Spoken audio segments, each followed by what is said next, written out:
नमस्कार शिक्षक साथियों। अब आज का अगला टॉपिक जो हमारा है, ठीक है, पर्यावरण अध्ययन की बात कर रहे हैं। तो अगला जो टॉपिक है वो हमारा है खाद्य श्रृंखला और खाद्य जाल।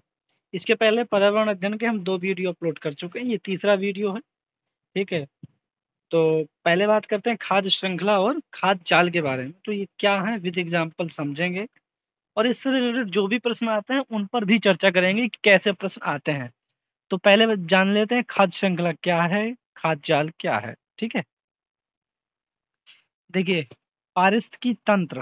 अब ये तंत्र क्या है? अभी मैंने पिछले वीडियो में ये सब कुछ बताया हुआ था कि पारिस्थितिकी तंत्र में ऊर्जा का जो स्थानांतरण है, यानी कि ऊर्जा एक जगह से दूसरी जगह जाती है, तो वो एक श्रृंखलाबद्ध तरीके से जाती है, एक चेन के माध्यम से जाती है।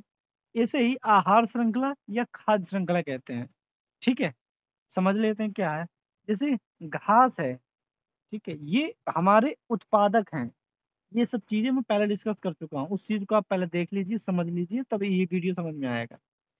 तो जो घास है वो हमारे उत्पादक हैं, यानी कि हरे पेड़ पौधे होते हैं वो हमारे स्वयं अपना भोजन बनाते हैं और स्वपोषी कहलाते हैं, इन्हें हम उत्पादक कहते हैं, ठीक है। ये जो उत्पादक हैं, जब ये भोजन बना लेते हैं उत्पादक, ये किसके प्रेजेंस में बनाते हैं? तो सूर्य के प्रेजेंस में ये भोजन बनाते हैं।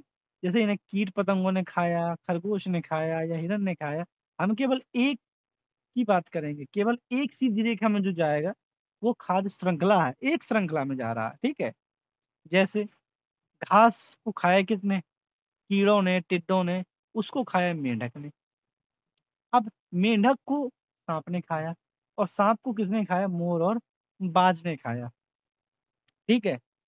तो ये एक क्रम है, ये एक श्रृंखला है, ठीक है। तो ये एक तरीके से जो जाता है, एक श्रृंखलाबद्ध, इसी को आहार श्रृंखला कहते हैं, ठीक है। ये हमने केवल एक ही स्टेप की बात की है, इसीलिए इसे आहार श्रृंखला कहते हैं। अब बात करते हैं खाद्य जाल की, ठीक है। चलिए उसी चीज को यहाँ समझ लेते हैं। जैसे सूर्य ने, सॉरी, पौधों ने सूर्य के प्रकाश की उपस्थिति में भोजन बनाया। इस भोजन को टिड्डे ने खाया, इसे हम प्राइमरी कंज्यूमर कहेंगे, यानी कि प्राथमिक उपभोक्ता। ये उत्पादक हैं, जिसे हम प्रोड्यूसर कहते हैं, ठीक है। अब इस प्राइमरी कंज्यूमर को खाएगा सेकेंडरी कंज्यूमर, जो कि है चूहा।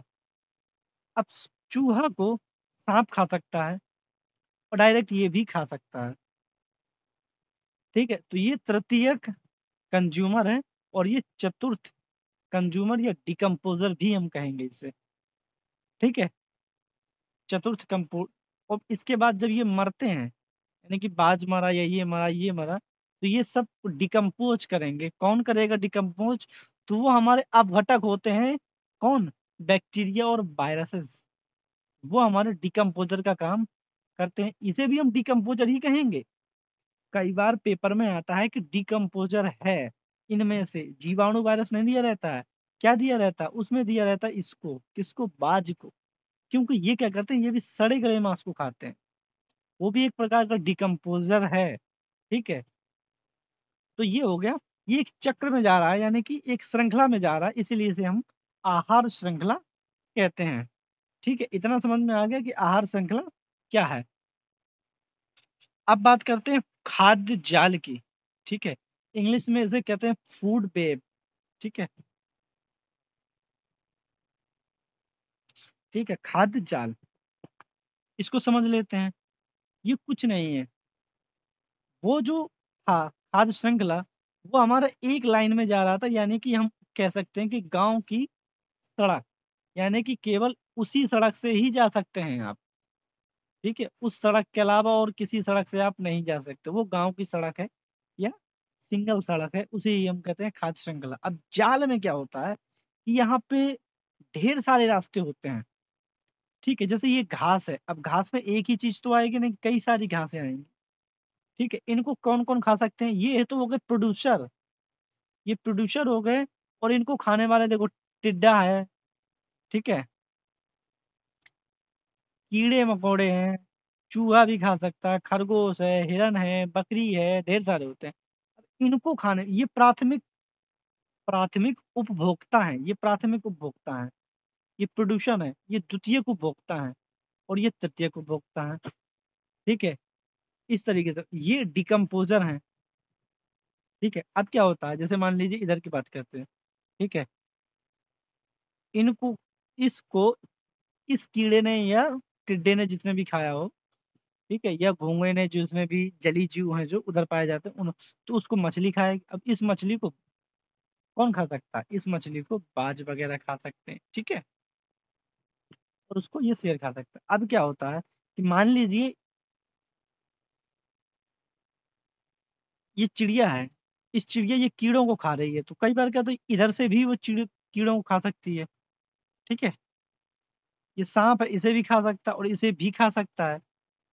ठीक है, ये जो सांप है मेंढक को भी खा सकता है और इन्हें भी खा सकता है। इसमें क्या होता है, मल्टीपल टाइप के वो रहते हैं कि आप इनको नहीं खा, ये नहीं है तो ये आप खा सकते हैं। यानी कि इसमें थोड़ी स्वतंत्रता होती है, यही खाद्य जाल है। ठीक है, और ये अपघटक हैं, इनको हमें याद रखना कि ये अपघटक हैं। मोरबाज, चील, गिद्ध, ये सब अपघटक की श्रेणी में आते हैं। इस चीज को आप बिल्कुल ध्यान रखिए, क्योंकि ये पेपर में प्रश्न आता है। इनमें से अपघटक नहीं है तो ये अपघटक है। ठीक है, तो ये खाद्य श्रृंखला है, खाद्य जाल है। अब इसके कुछ क्वेश्चन होंगे तो हम कर लेंगे। अगला वीडियो, इसके आगे जो टॉपिक होगा उस पे हम आपको अगला वीडियो आपको मिल जाएगा। ठीक है, मिलते हैं नेक्स्ट वीडियो में, तब तक के लिए धन्यवाद।